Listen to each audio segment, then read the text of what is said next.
Hi, I'm Congressman John Garamendi with our weekly report on what Congress is doing to you. How I would love to have a report on what Congress is doing for you, but that's just not the case. We're talking about serious tax cuts for the super wealthy. Well, anywhere from $2.5 trillion to $5 trillion of tax cuts are in the offing. Who's going to benefit? Well, the super wealthy.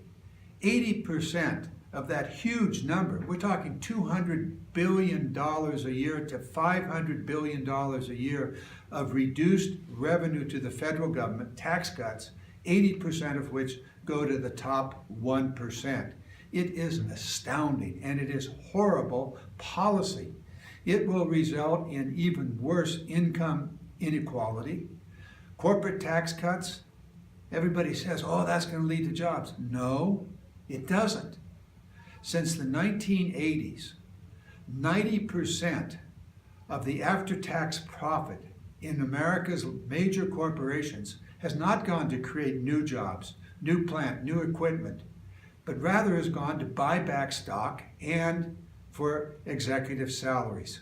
It used to be, back in the 70s and before that corporations spent at least half of their after-tax profits on building new jobs, new factories, new employment, and higher wages. That's not the way it is today.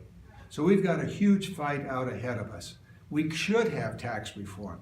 It must be done, but it must be done in a way that actually helps the middle class, that encourages corporations to build jobs in America, not offshore jobs. Unfortunately, the Republican proposal is exactly the opposite. We'll talk more about it in the days ahead, but be aware that we're looking at huge tax cuts and program cuts for Medicare and Medi-Cal. As much as $2 trillion over the next decade will be cut out of those essential programs that American seniors and working men and women in America depend upon. We'll talk more as this develops. Thank you.